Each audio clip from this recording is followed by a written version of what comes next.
Councilman, good to see you here. Thank you. Dallas faces a $51 million hole in the budget here. Yes. Do you expect this is going to result in any job losses? It's hard to say. I worked for the city for 16 years. We've gone through several ebbs and flows of the budget. Sometimes it does, but one thing I know, the city has done a good job of trying to keep as many employees as possible when we go through these type of crunches. So for those, it may not be in the same position, but we do a good job of trying to keep them employed with the city.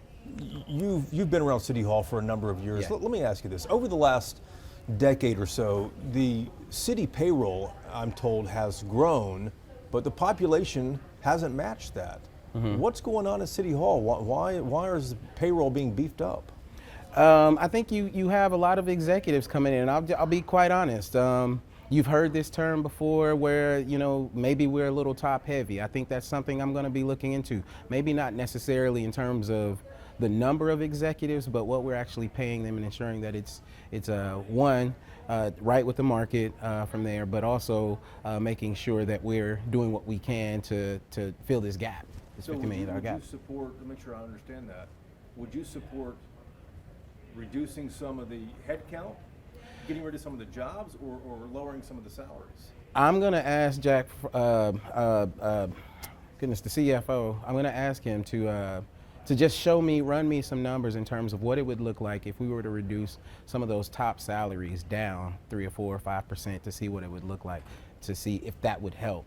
I'm not necessarily looking at doing that across the board, but as we talk about it's us being top heavy, what can we do to contribute to this? I think we all need to be contributing across the board. We've been looking at, from a payment perspective, the city of Dallas, we had the wage floor policy that we've had. So we're actually going through this budget process looking at that to see, does that make sense now? We want to make sure we're paying all of our employees the MIT wage, which is around $21 to $24, but does that make sense for the position? Right, so we're going through and looking at it that way. So if we're doing that at that level for some of our least paid employees, I think we owe it to ourselves to look at that executive level and do something similar to kind of meet in the middle. Mayor Eric Johnson says the city's bureaucracy is simply too large and too expensive. Do you think it is? I think what I've heard consistently from businesses, from small businesses, from developers is that doing business with the city of Dallas is complicated. When I worked for the city, I did That's not something the city wants when you see what Frisco, Plano, and exactly. all the other suburbs are doing. Exactly. It's easy for someone to go somewhere else, isn't it? It is easy. So we need to figure out how to make that process more efficient. And maybe it is that we have too many steps in the process. I remember when we had the Lean Six Sigma process, going through and reviewing processes and steps to trim some of the fat.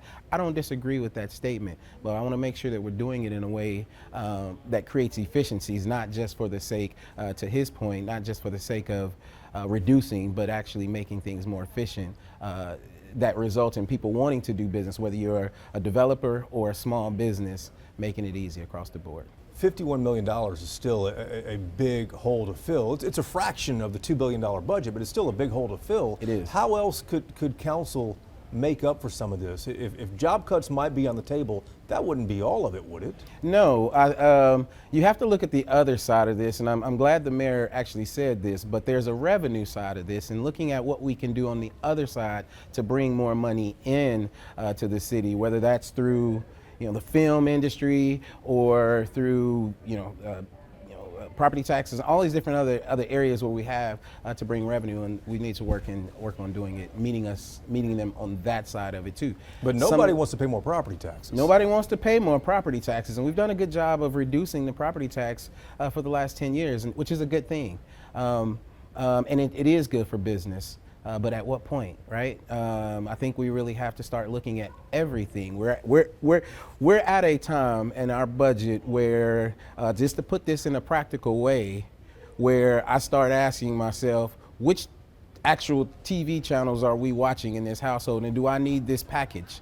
Do I need this service? We're at that point where we have to take a serious look at what we're doing and how we're serving the citizens of the Dallas, and making the tough decisions. Make sure you don't turn us off, Councilman. I'm not going to do that. But let me make sure that I don't want to overstate or misstate, Yeah. but are job cuts on the table to close this $51 million budget deficit as far as you're concerned? Are job cuts on the table? That would be the last thing I would want to do. Again, I want to be able to preserve as many jobs as possible in how we do this, which again is why I want to look at what are some of those other things we can do, be it revenue, be it salaries at the top, to really close some of those gaps there.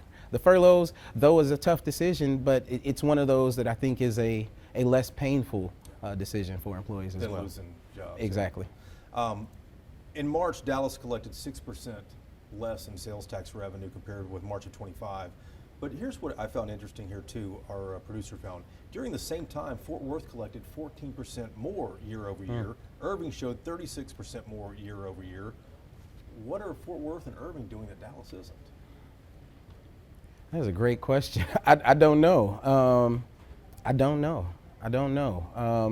How concerning are those numbers? That is concerning. It is something that we need to look at and see. I don't know if that's do we have the right retail? Do we have enough retail? Do we have enough things in Dallas that'll really want people to come and spend their money? And do we have it not necessarily concentrated, do we have it spread out enough throughout the city? A lot of these conversations we've been having have been centered around what happens in the Central Business District, what happens in Bishop Arts, what happens in Kessler, or, I mean not Kessler, but at the Deck Park and all of these different things, but really taking a look at how we can bring some of these shared retail opportunities across the city so that we can spread some of that out too. And we talk about Limited options, I guess. Is Sure, what I'm saying.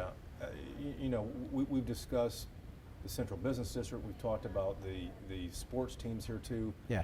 Is Dallas at an inflection point right now? You just said a moment ago, it's complicated to do business with the city of Dallas. Yes. This is Dallas is a growing city. We brag about Dallas being the 9th largest city, and we are, and that's something we're very proud of. But as we continue to grow, most people tend to get uncomfortable with what it's going to take to have to adjust to that growth. What will it take? It's gonna take some of these decisions again, and I don't, regardless of what side of City Hall you're on, sometimes it's gonna take that so that we can make room for that growth.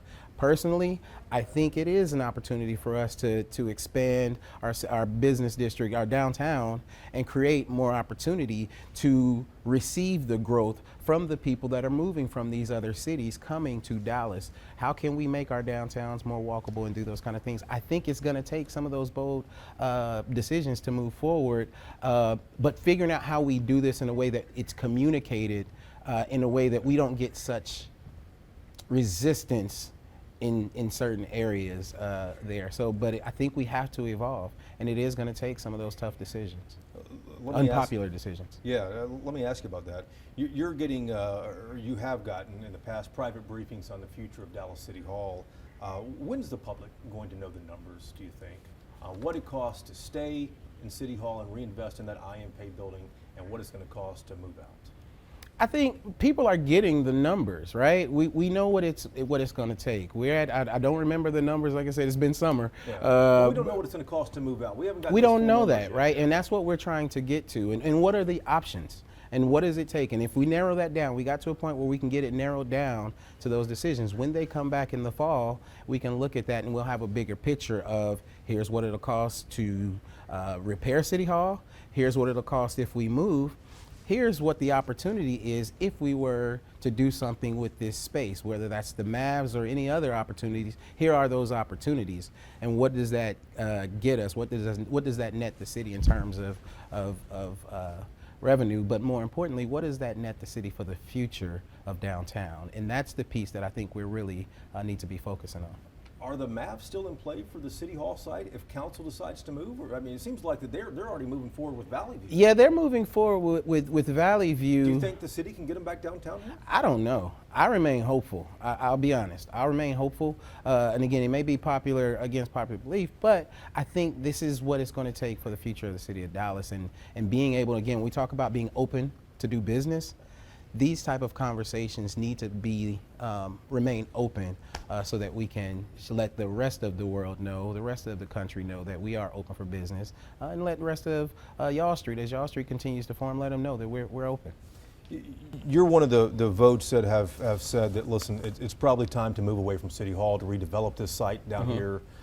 What would it take to get you to change your mind on that? To say, maybe we should stay here after all. Maybe we should redevelop some other parts of the central business district. I've said from the very beginning, my preference is, just because I've worked in that building for so long, it's not a functional building as it relates to today's government and how we function. For that reason, I think we should leave. What it's going to take for me to reconsider is what I've said all along. What do the numbers say? What does it cost us? We're talking about a $50 million budget gap right now. At the end of the day, what is it going to cost us? And do we stand to benefit more by moving, either from the revenue that comes from whatever lands in that space, whether we relocate into a place and we end up getting revenue from tenants, whatever those opportunities are, I think we need to consider that, especially now, considering what our budget situations is. And yes, those decisions are 4 and 5 years down the road, but these are the things we need to be talking about now, and sometimes functioning like we're in a budget crisis, whether we are or we're not. I want to ask you about reports about Dallas Market Hall closing, the famous Market Hall on Interstate 35 where President Kennedy was going when the assassination happened. There are reports that it could be replaced by a data center right there on the edge of downtown Dallas. What are your thoughts about that? I just read that, so I don't have many thoughts as of yet. I know these data centers, but that location seems a little bit odd. I wonder what it would do to the city's infrastructure, things like that. All these things that everyone else is considering from there. But I just read that about that yesterday, so I don't have a lot of information on that. Councilman, it's good to see you. Thank you so much.